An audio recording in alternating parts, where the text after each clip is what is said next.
industry are controlled by private owners for profit. So one group makes a lot of money and doesn't work with everybody else because they take over the industry. More advanced countries, generally in the north, take capital from those countries with lesser advantage in the south. The goal of capitalism is to be more efficient, to earn more money and profits, and there's more of a competition between generally the north and the south.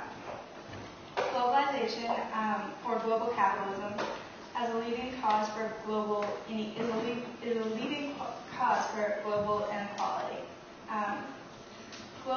Globalization enhances social and economic gaps between countries, since it requires economies and societies to adapt in a very rapid manner, and other countries can't keep up as well. Most of this never happens in an equal fashion because some nations have more either geographical luck or a better economy, which allows them to grow faster. Rich countries exploit poorer countries to a point where developing countries can become dependent on already developed countries for survival. The very structure and process of globalization perpetuates and reproduces unequal relationships and opportunities between the North and the South. It tends to favor the privileged and further marginalize the already disadvantaged. As an example of capitalism is Deng Xiaoping. In 1978, the Central Committee Congress of the Communist Party of China, he was the leader of it. In 1980, Deng led the expansion of the economy in political terms, took over negotiations with the United Kingdom to return the territory of Hong Kong, meeting personally with the British Prime Minister Margaret Thatcher. The result of these negotiations was the Sino-British Joint Declaration signed on the 19th of December in 1984. This states that the United Kingdom should return Hong Kong to China by 1997. The Chinese government pledged to respect the economic system and civil liberties of the then British colony for 50 years after the return. In 1987, Portugal, under pressure from the Chinese authorities,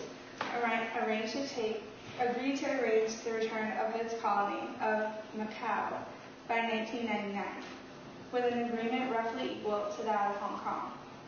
The return of these two territories was based on a political principle formulated by Deng Xiaoping himself, called One Country, Two Systems, which refers to the coexistence under one political authority areas with different economic systems, communism and capitalism. Although this theory was applied to the cases of Hong Kong and Macau, it seems that Deng Xiaoping intended to also present it as an attractive option to the people of Taiwan for eventual incorporation of the island claimed as Chinese territory. Deng Xiaoping changed China into a more capitalist society. Okay, so Emanuel Wallerstein, he had this theory about that there was a division of the North and South in the world, as you can see. So, some of the colors, so in the blue, it represents the North, obviously, and it has Canada, France, Germany, Italy, Japan, Russia, United Kingdom, and USA. And then the red is the South. So,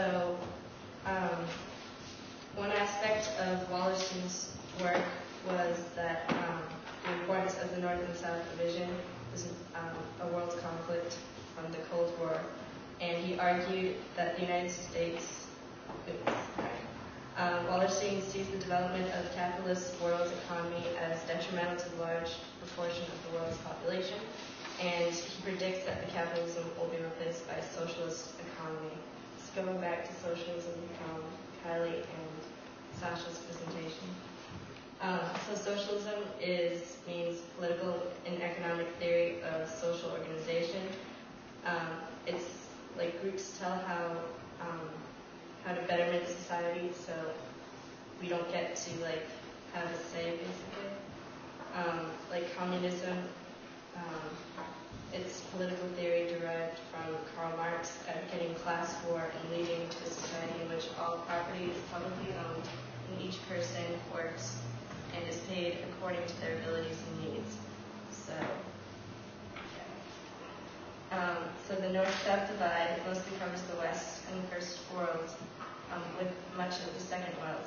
This expression, North-South divide, is still in common use today. The terms North and South are already somewhat outdated. As nations become economically developed, they may become part of the North, regardless of geographical location, so the geographic left. While any other nations which do not qualify for developed status are in effect deemed to be part of the South, so the less fortunate countries. So in free market means an economic system in which prices are determined by unrestricted competition between privately owned businesses. So prices are determined by supply and demand of products.